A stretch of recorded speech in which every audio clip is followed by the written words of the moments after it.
Chapter 25. Bentley Drummle, who was so sulky a fellow that he even took up a book as if its writer had done him an injury, did not take up an acquaintance in a more agreeable spirit. Heavy in figure, movement, and comprehension, in the sluggish complexion of his face, and in the large, awkward tongue that seemed to loll about in his mouth as he himself lolled about in a room, he was idle, proud, niggardly, reserved, and suspicious.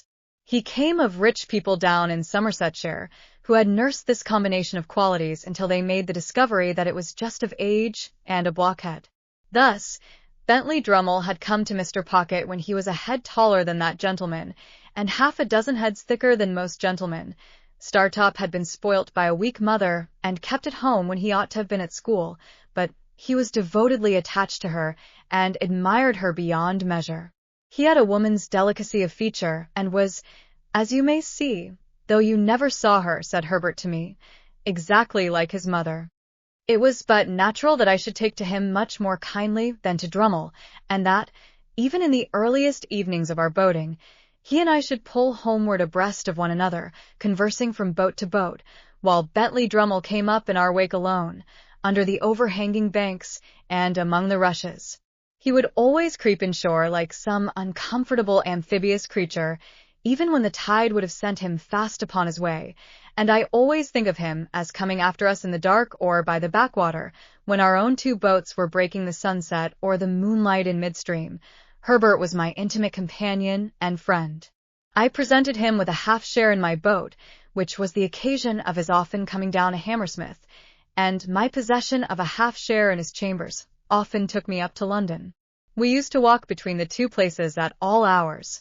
I have an affection for the road yet, though it is not so pleasant a road as it was then, formed in the impressibility of untried youth and hope. When I had been in Mr. Pocket's family a month or two, Mr. and Mrs. Camilla turned up. Camilla was Mr. Pocket's sister. Georgiana, whom I had seen at Miss Havisham's on the same occasion, also turned up. She was a cousin, an indigestive single woman, who called her rigidity religion and her liver love. These people hated me with the hatred of cupidity and disappointment. As a matter of course, they fawned upon me in my prosperity with the basest meanness. Towards Mr. Pocket, as a grown-up infant with no notion of his own interests, they showed the complacent forbearance I had heard them express. Mrs. Pocket they held in contempt, but they allowed the poor soul to have been heavily disappointed in life, because that shed a feeble reflected light upon themselves. These were the surroundings among which I settled down and applied myself to my education. I soon contracted expensive habits and began to spend an amount of money that within a few short months I should have thought almost fabulous, but through good and evil I stuck to my books. There was no other merit in this than my having sense enough to feel my deficiencies. Between Mr. Pocket and Herbert I got on fast, and, with one or the other always at my elbow to give me the start I wanted and clear obstructions out of my road, I must have been as great a dolt as Drummle, if I had done lest I had not seen Mr. Wemmick for some weeks, when I thought I would write him a note and propose to go home with him on a certain evening. He replied that it would give him much pleasure, and that he would expect me at the office at 6 o'clock. Thither I went, and there I found him, putting the key of his safe down his back as the clock struck. "Did you think of walking down to Walworth?" said he. "Certainly," said I, "if you approve." "Very much," was Wemmick's reply, "for I have had my legs under the desk all day, and shall be glad to stretch them. Now, I'll tell you what I have got for supper, Mr. Pip.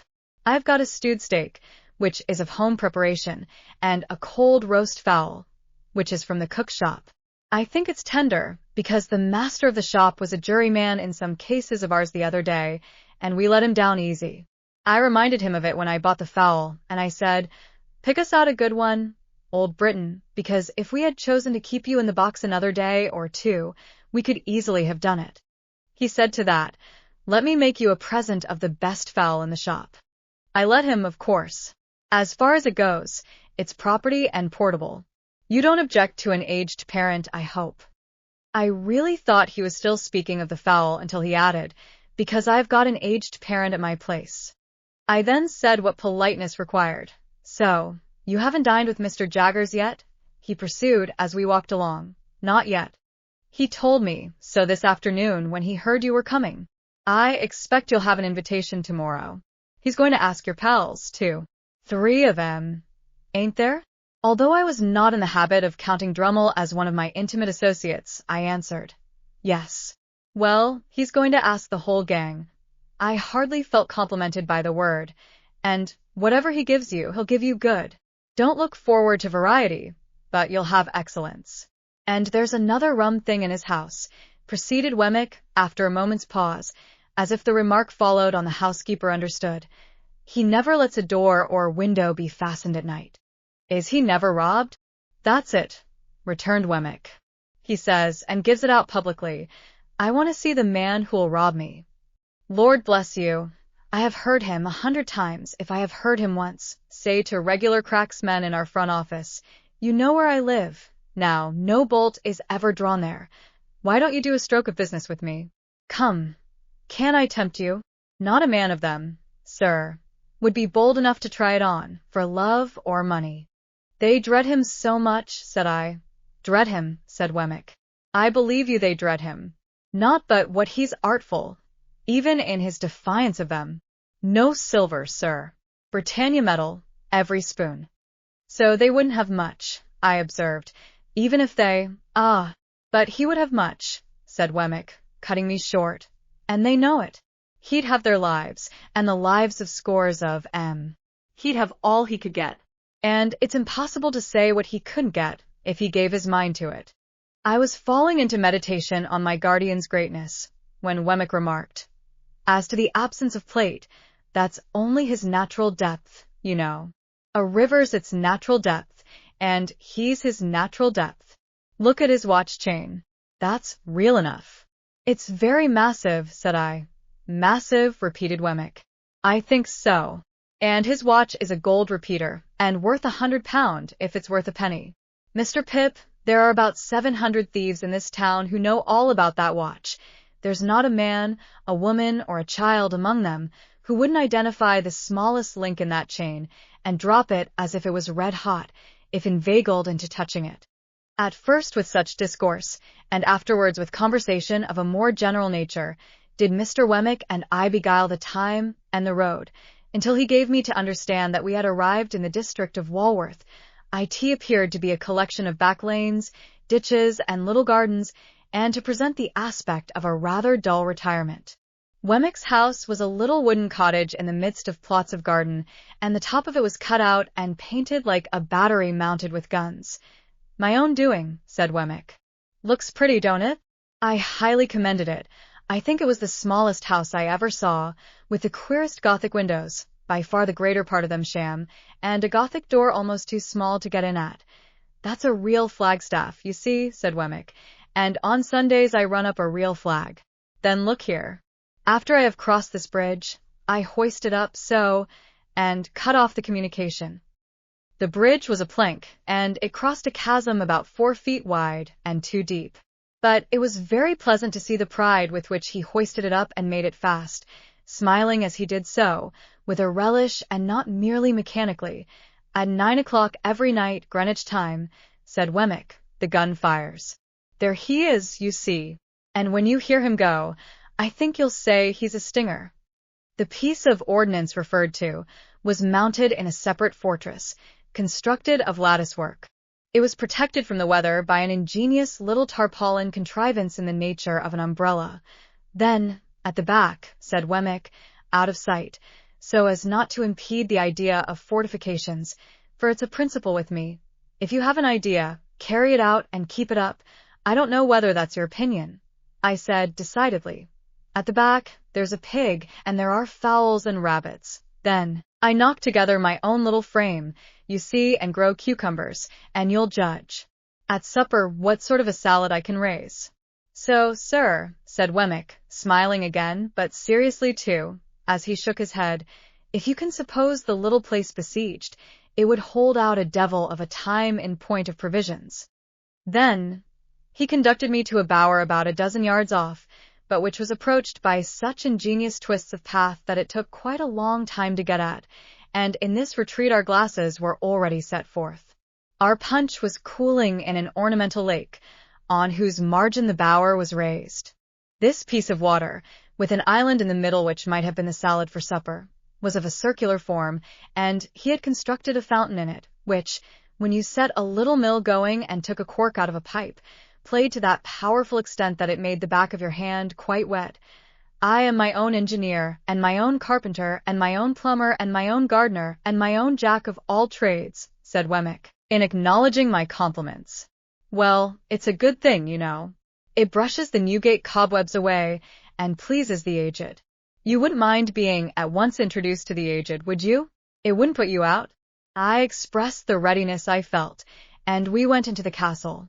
There we found, sitting by a fire, a very old man in a flannel coat, clean, cheerful, comfortable, and well cared for, but intensely deaf. Well-aged parent, said Wemmick, shaking hands with him in a cordial and jocose way. How am you?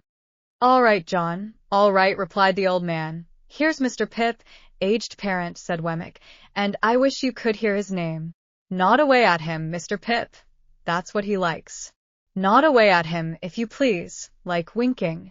This is a fine place of my son's, sir, cried the old man, while I nodded as hard as I possibly could. This is a pretty pleasure ground, sir. This spot and these beautiful works upon it ought to be kept together by the nation, after my son's time, for the people's enjoyment. You're as proud of it as Punch, ain't you, aged? Said Wemmick, contemplating the old man, with his hard face really softened. There's a nod for you, giving him a tremendous one.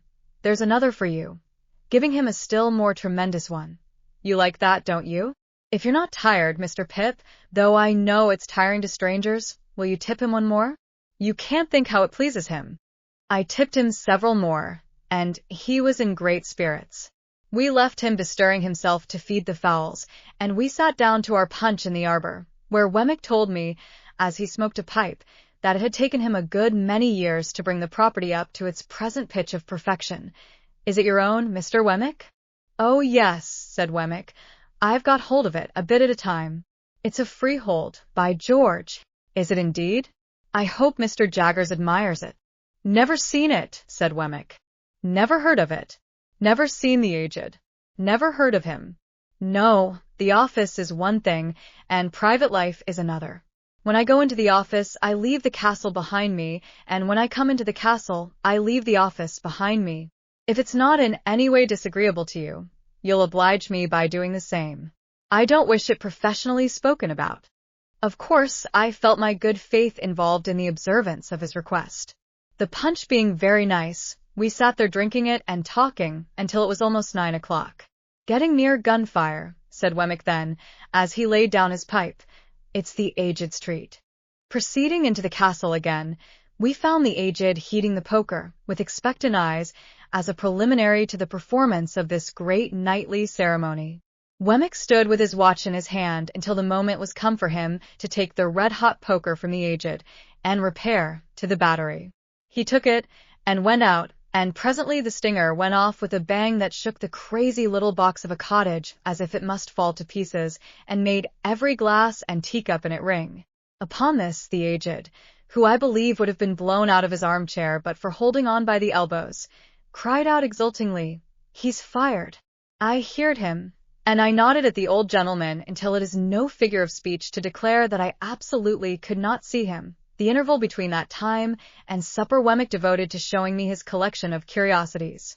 They were mostly of a felonious character, comprising the pen with which a celebrated forgery had been committed, a distinguished razor or two, some locks of hair, and several manuscript confessions written under condemnation, upon which Mr. Wemmick set particular value as being, to use his own words, "every one of 'em lies, sir."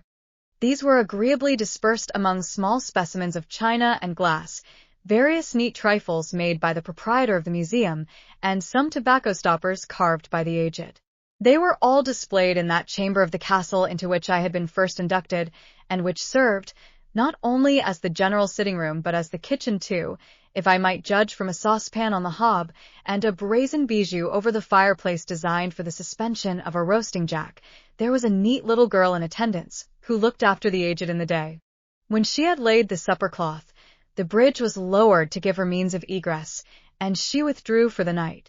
The supper was excellent, and though the castle was rather subject to dry rot insomuch that it tasted like a bad nut, and though the pig might have been farther off, I was heartily pleased with my whole entertainment. Nor was there any drawback on my little turret bedroom, beyond there being such a very thin ceiling between me and the flagstaff, that when I lay down on my back in bed, it seemed as if I had to balance that pole on my forehead all night. Wemmick was up early in the morning, and I am afraid I heard him cleaning my boots.